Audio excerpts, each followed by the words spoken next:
I didn't leave with a fight. There were no slammed doors, no shattered plates, no dramatic shouting matches like the ones you see in movies. I just left. I think that's the part she never expected. The silence. You see, when you spend years with someone, you start to believe you know the language of their soul. The way they breathe when they're lying, the way they blink when they're hiding something. I noticed all of it, but I ignored it because facing the truth meant tearing my world apart. And I wasn't ready. Not then. Leah and I have been married for almost a decade. We met young, got married young, and spent our 20s building a life we thought would last.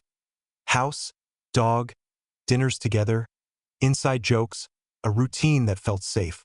But safe turned into numb, and numb turned into distance. She started staying out later.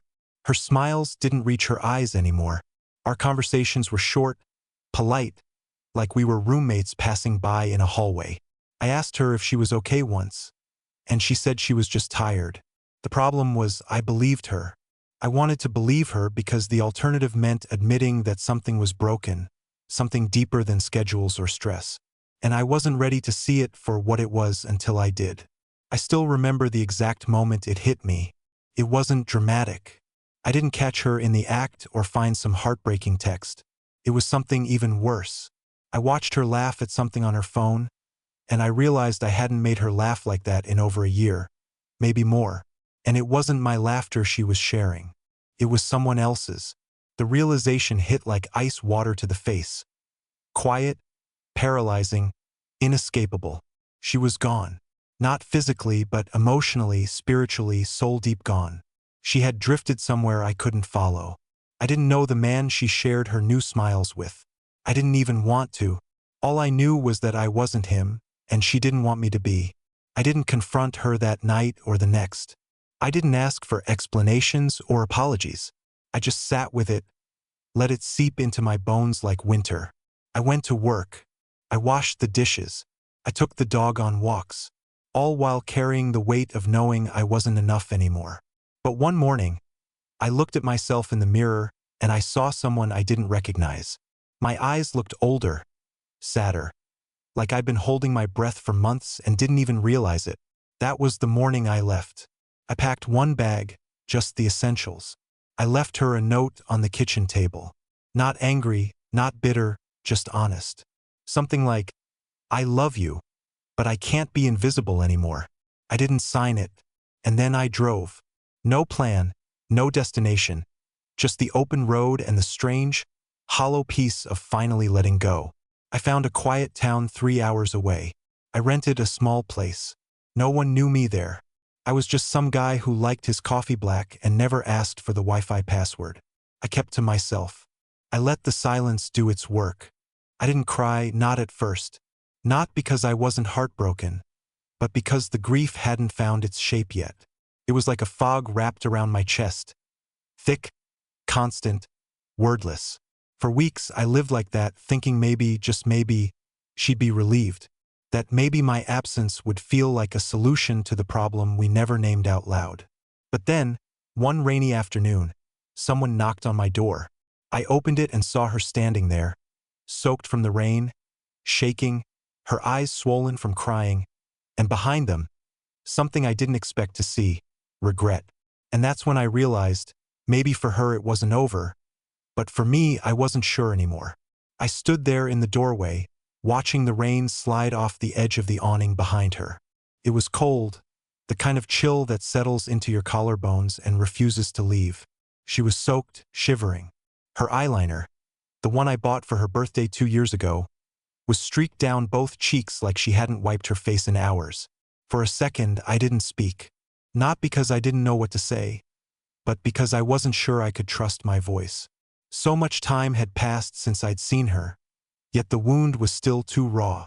Some part of me had expected that distance would dull the pain, that a new zip code and an unfamiliar mattress would numb it all down to memory. But seeing her there, real, physical, no longer a thought but a presence, brought it all rushing back like a tidal wave I wasn't ready for.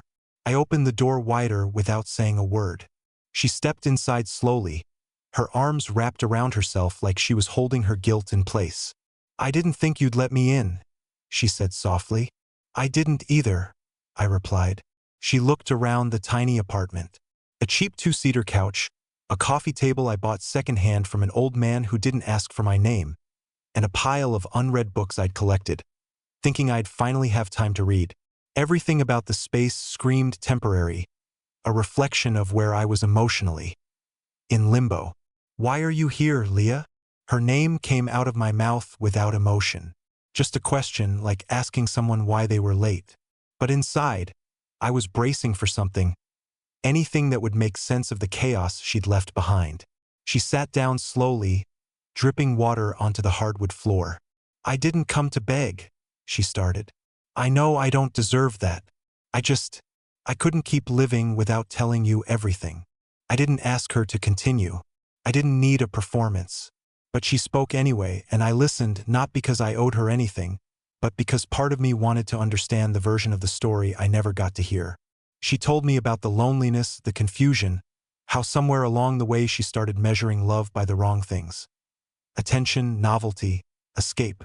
How the affair wasn't about lust or thrill, but about distraction from the person she was becoming, someone she didn't recognize. "I lost myself," she said, "and I dragged you down with me." There was silence after that. Not the kind that asks for answers, the kind that sits with you, heavy and unmoving. She looked at me, her voice trembling. "You were the only stable thing I had left, and I couldn't even hold on to that. And when you left, it hit me harder than anything ever has. You didn't scream. You didn't fight. You just vanished." I felt something twist in my chest. She was right. I had vanished. But it wasn't to punish her. It wasn't a tactic or some quiet form of revenge. I left because I had nothing left of me to give. You can only pour from an empty cup for so long before the bottom cracks and everything spills out. "I didn't want to hate you," I said quietly, more to myself than to her. "I just didn't want to disappear inside of you." Her eyes welled again and she nodded. "I don't expect forgiveness. I know I lost that. But I need you to know I haven't stopped thinking about you. Not one day." I looked at her for a long time. This woman I had once shared everything with. My routines, my fears, my future. I thought of the first time we met. How she used to trace circles on my wrist with her thumb while we watched TV. How she used to cry during commercials about puppies getting adopted. I remembered it all. The softness, the closeness, the things we lost long before the betrayal ever took shape. But I also remembered the silence, the way she used to look past me, the slow erosion of who we used to be.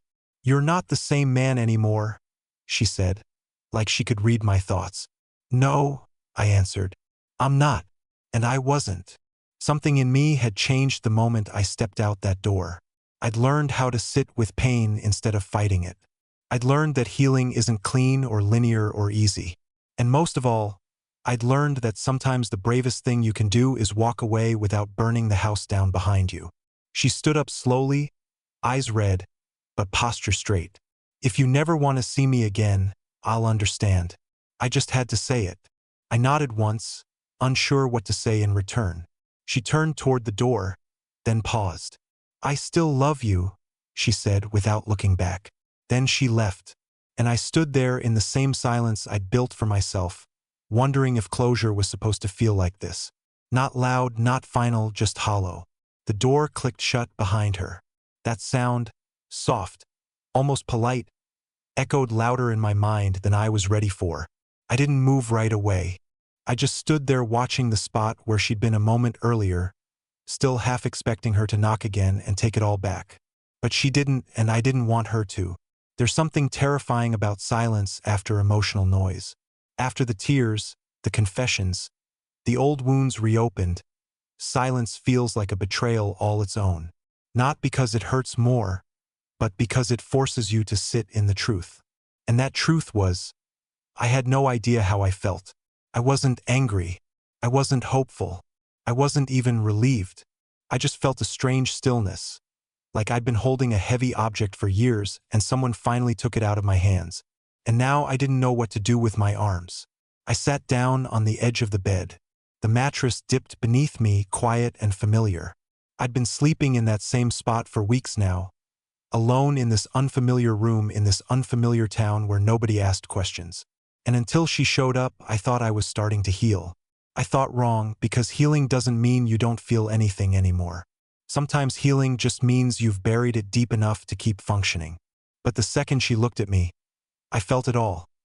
The betrayal, the longing, the stupid, desperate part of me that still remembered how she used to rest her head on my chest in the mornings and whisper that she couldn't imagine life without me. Turns out she could, and so could I.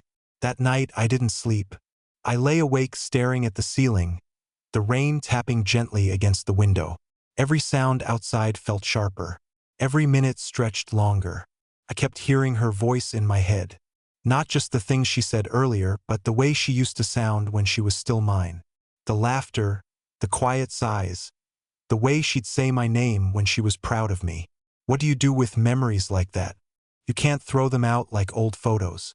You can't pack them in boxes and leave them behind. They live in you, and sometimes they show up uninvited, wearing the same coat and the same regretful eyes. And they sit on your couch, soaking wet, and telling you they still love you. By morning, I knew I had to make a decision. Not about her, about me. I walked outside before the sun rose. The street was still damp, the sky pale and unsure. I walked without a direction, just streets and intersections, turning corners until I ended up at a park I'd never been to before.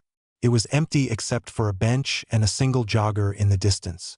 I sat down and pulled out my phone, the one I rarely used except for essentials. I opened the Notes app, stared at the blank page, and finally typed something I hadn't allowed myself to say until then. I miss who I was when I loved her. That sentence sat there on the screen, still and silent, because that was the truth. I didn't miss her. I missed me. The version of myself who believed in forever, who trusted without hesitation, who woke up excited just to make her coffee the way she liked it. Oat milk, a touch of cinnamon, and exactly one ice cube to cool it down. I missed the man who gave without asking, who stayed up late talking about nothing, who drove across town just to buy her favorite pastries on Sunday mornings. That man had been quieter lately, scarred, uncertain, but he was still there, and maybe that's what hurt the most. Not that she left me emotionally long before I ever packed that bag, but that in doing so, she took a version of me with her. And now I was here trying to figure out if I could bring him back. Not for her, for me.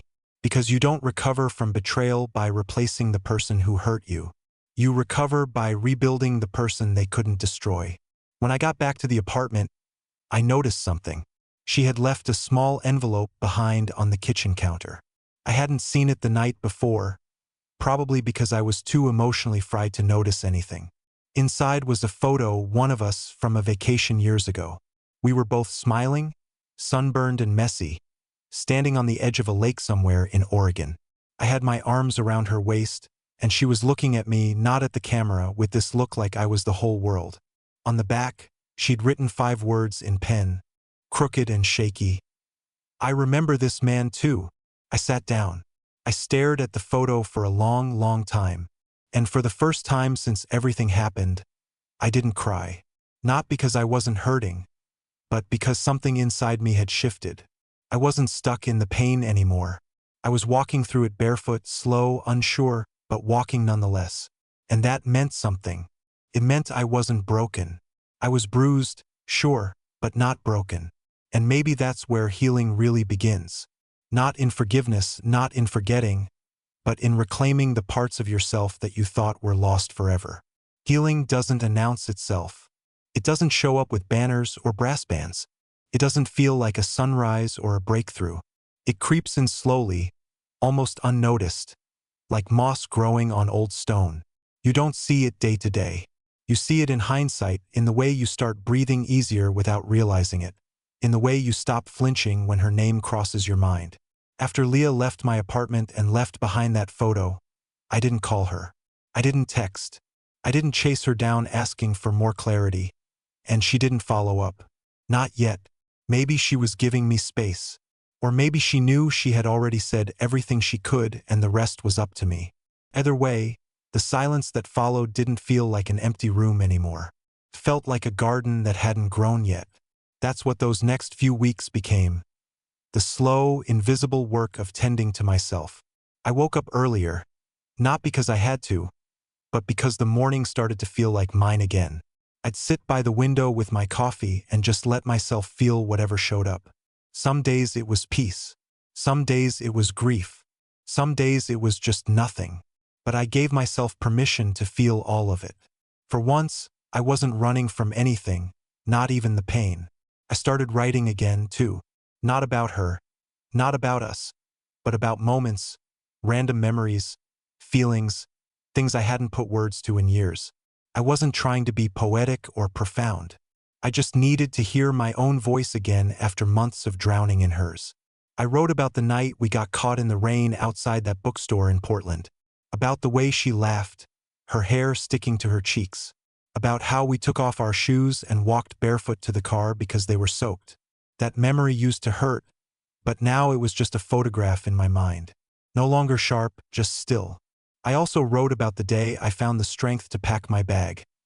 The weight of that choice, the clarity, and the heartbreak dancing together like old rivals. That was the day I stopped being her husband and started being someone else. Someone I hadn't figured out yet, but someone I was starting to respect. One morning, I took a drive with no destination in mind. I ended up at a lake about 40 minutes outside town. The water was still, no tourists, just a few birds tracing ripples with their wings. I stood at the edge and asked myself a question I hadn't dared to ask before. If she never comes back again, would I be okay? Not in a stubborn, defensive way. Not in that fake strength we put on like armor to keep from looking weak. I meant truly okay, at peace, whole again. The answer surprised me. I realized I didn't need her to return to feel complete. I didn't need an apology or a second chance or even closure handed to me in a ribbon-wrapped box. What I needed, and what I was finally beginning to build, was a home inside myself. One that didn't collapse every time someone else walked away. Losing Leah the way I did, it broke something in me. But maybe that break wasn't the end. Maybe it was just a fault line exposing what had always been fragile beneath the surface. And now that I'd seen it, now that I'd faced it, I could rebuild with something stronger than trust in someone else. I could rebuild with self-respect. That evening, back in the apartment, I found myself rearranging the furniture, not for practicality, but for renewal. I moved the couch, cleared the clutter from the shelves, tossed out things that didn't belong anymore. Not just objects, but mental weights. Old ideas of what I was supposed to be, what I thought love had to look like, what I was willing to accept just to avoid being alone. And slowly, very slowly, I stopped being afraid of the quiet. There's a moment in healing when you stop looking for someone else to rescue you and start listening to the small voice inside that says, you never needed rescuing. You just needed to stop abandoning yourself. That's what happened to me. I began to recognize the man in the mirror again. Not because I'd gone back to who I was before her betrayal, but because I'd become someone different, someone I liked more. I could cook a meal for one and enjoy it. I could spend a Friday night reading without feeling lonely. I could wake up without checking my phone for a message that never came. That doesn't mean I didn't still miss her. I did, sometimes deeply, sometimes in waves I didn't expect. Like when I heard a song she used to hum in the kitchen or smelled the shampoo she always packed when we traveled. But I didn't chase the memories anymore. I let them come. I let them pass because I had somewhere else to be now. Right here, in my own life, my own breath, my own peace. And for the first time in a long time, that felt like enough. Some days I forgot about her. Not completely, not in a way that erased her existence, but in the small ways that used to haunt me. The way her laugh would echo when I passed a bakery. The urge to check if she'd seen the movie we once talked about. The instinct to tell her something funny before I remembered she wasn't mine to tell anymore. That was progress. But healing doesn't move in a straight line. It doesn't obey your schedule. It arrives when it wants, and sometimes so does the past. One Wednesday afternoon, I found a letter in my mailbox. Handwritten. No return address, just my name in a handwriting I hadn't seen since the days she'd leave notes on the fridge before work. Coffee's ready? Or you forgot your lunch again. I held it like it might burn. Part of me didn't want to open it. I wasn't afraid of the words. I was afraid of how I'd feel reading them. I was afraid she'd ask me to come back, or worse, that she'd tell me she had moved on, that she was pregnant, engaged, replaced. But I opened it anyway, and what I found wasn't what I expected. I didn't plan to write this. Honestly, I wrote it weeks ago and never intended to send it. But here we are. If you're reading this, I've either made a mistake or finally grown up. I don't want anything from you. Not another conversation. Not closure. Not forgiveness. If you found peace, hold on to it. I don't want to take it away. I just want to tell you the truth. Not the clean version I told myself when I showed up at your door. Not the story I practiced in the mirror. The real one, the one that makes me feel like a coward even writing it. I wasn't unhappy because of you. I was unhappy with myself. I blamed you because it was easier than facing what I'd become. I was tired of pretending to be someone I no longer recognized. And instead of asking for help, I ran. But here's the thing. I didn't just run from you. I ran from everything we built. Everything you gave. You were always there, solid, patient, present. You made our life feel steady. And I called that boring. I see now that it was love. But I didn't know how to receive it. When I cheated, it wasn't passion or escape. It was self-destruction. I wanted to ruin something. I wanted to break what was good because I didn't think I deserved it. And I couldn't admit that to myself until after you left. The day you left without a word, just a note and silence, was the day I understood what I'd done. And I'm still living with it. So no, I'm not writing this to beg or to ask you to come back.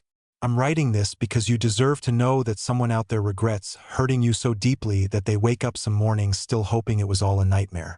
I'm sorry. Not because it'll change anything, but because it's the truth. I sat with the letter for a long time. Not because it broke me, but because it didn't. It moved something in me, yes. It stirred an ache I thought I'd buried.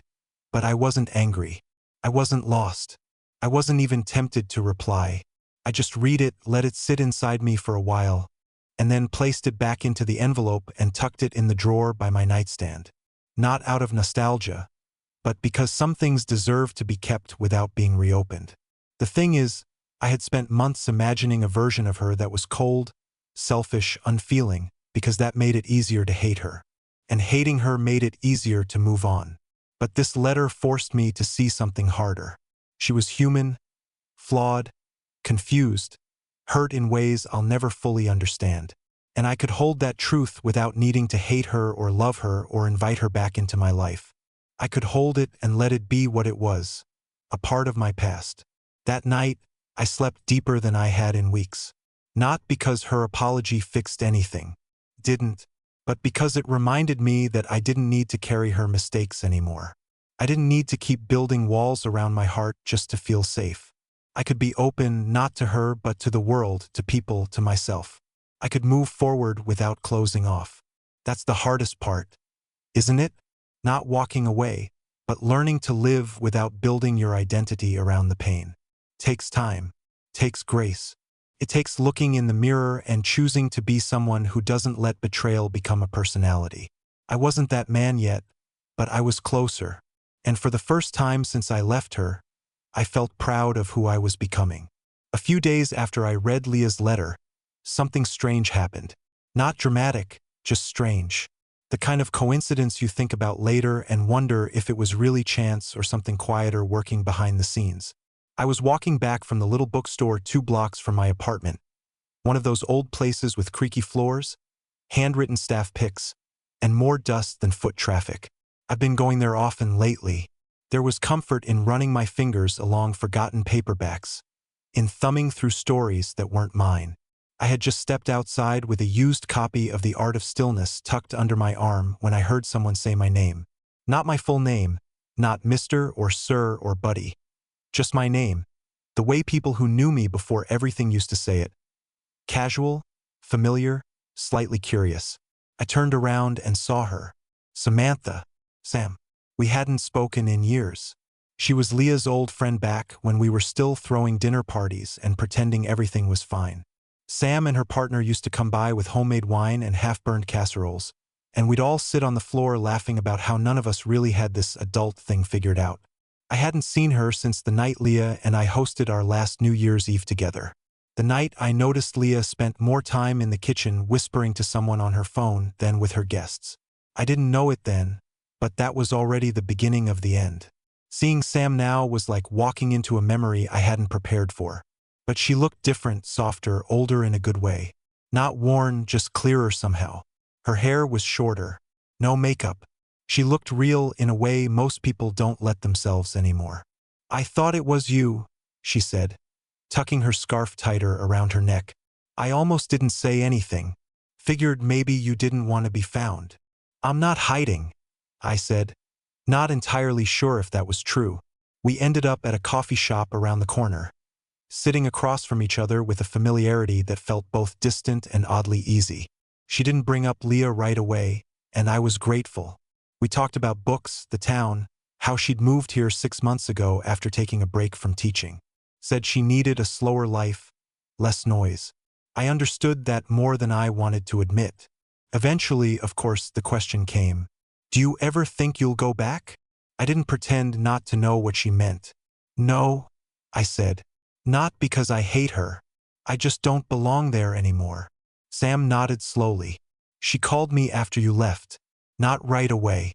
Maybe a month later. Just cried on the phone for 2 hours. Told me she destroyed the best thing in her life. I didn't respond. Not out of anger. I just didn't need to. She asked me if I hated her," Sam continued. "I told her I didn't, but I was disappointed. I think that hurt her more." There was a pause. Then she looked at me and said something that caught me off guard. "You always showed up for people, even when they didn't notice." I don't know why, but those words hit harder than all the apologies I'd heard since leaving. Maybe because they didn't come with guilt or expectation. Just truth. Honest, quiet truth. After that, we just sat. Two people with a shared history and separate futures. There was no romantic subtext. No awkward tension. Just something clean, restorative. Like looking at a broken frame and realizing you could still love the photo inside it. When we finally said goodbye, she touched my arm lightly and said, "Don't disappear again." I walked home feeling something I hadn't felt in months. Not closure, not resolution, but presence. I was here in my life, in my body, in this moment, and that mattered. I didn't know what would come next, whether Sam and I would talk again, whether Leah would write again, whether I'd ever stop carrying some echo of what I lost. But for the first time since it all collapsed, I wasn't afraid of what came after. Because maybe healing isn't about moving on. Maybe it's about moving forward with all the cracks, all the lessons, and all the strange, beautiful reminders that we're still alive, still becoming, still here. A few days passed after I saw Sam again, and I went back to my routines like nothing had changed. But something had. Not in a dramatic, cinematic way, not like a moment of clarity or a switch flipping, more like I started noticing the sound of birds again in the morning. I caught myself humming while brushing my teeth. I took a different route on my walk, not because I had to, but because I felt curious again. It was subtle but undeniable. There was a quiet pull in my chest I hadn't felt in months. Not longing, not sadness, just motion. Like a ship that's been docked too long and finally feels the tide under it again. And then Leah texted me. It was the first time I'd seen her name on my screen since the day I left. For a moment, I just stared at it. The name felt both familiar and foreign, like seeing a childhood home after someone else moved in. Her message was short, thoughtful, measured. "I'm not asking for anything. I just wanted you to know I'm in therapy. I'm learning." That letter wasn't the end of what I had to say. It was just the beginning. I didn't respond right away. I didn't even know if I would respond at all. Not because I was angry. I wasn't. I had let go of that part a long time ago. But because I was finally building something for myself and I didn't want to open a door just to prove I could close it again. I left the message unread for 2 days. And during those 2 days, I thought more about who I was becoming than about who I used to be with her. I thought about how long I'd spent defining myself by what happened.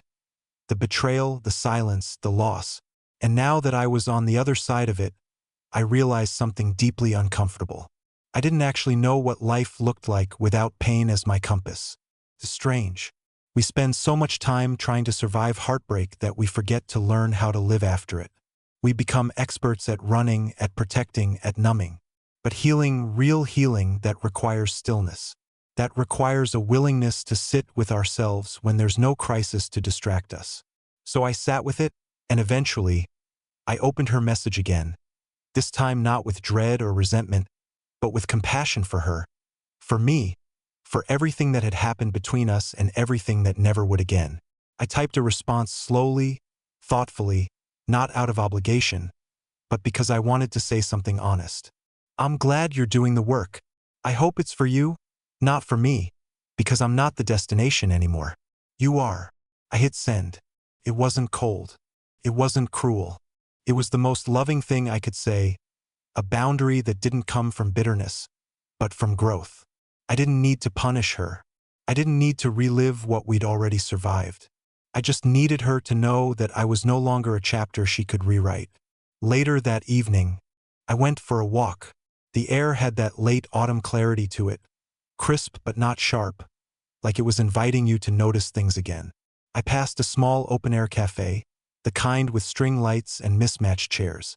I paused for a moment when I saw a couple sitting close, laughing about something I couldn't hear. It didn't make me ache. It made me hope, because once upon a time, I thought I'd never be able to witness love without thinking of what I lost. But now, standing there watching two strangers share something simple and good, I realized I wasn't bitter. I was grateful, not for the pain but for what it taught me, for how it stripped me down to the parts that needed rebuilding, for how it reminded me that I didn't need to be anyone's half to feel whole. I got home and poured a glass of water. No dramatic monologue. No deep music swelling in the background. Just me, breathing, alive, quietly proud of the man who refused to stay broken. Because walking away from someone you love doesn't mean you gave up. It means you finally chose yourself.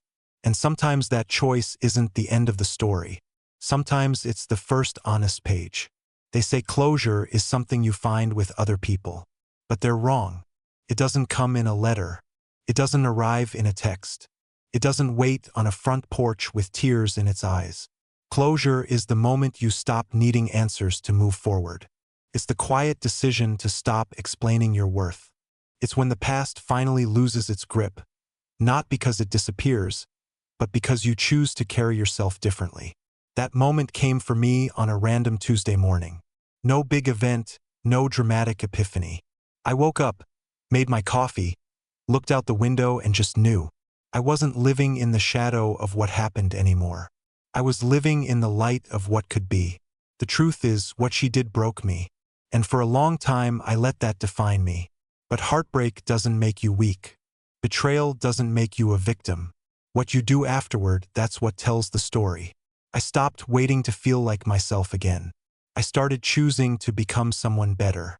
Not for revenge, not to prove a point, but because I deserved it. I went back to school.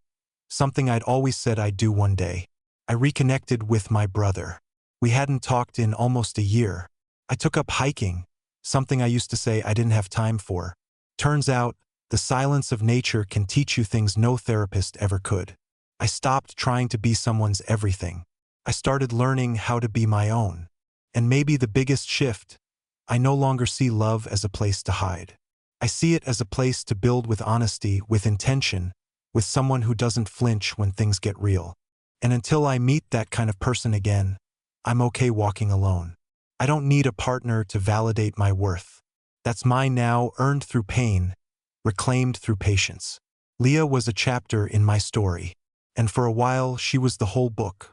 But now I'm writing new pages. Pages filled with peace, with stillness, with possibility. Not every scar needs to be hidden. Not every ending is a loss. Some endings are just your soul finally learning how to breathe again. So, if you're sitting where I once was, silent, numb, wondering if it'll ever stop hurting, I'll tell you what I wish someone had told me. You're not broken. You're becoming.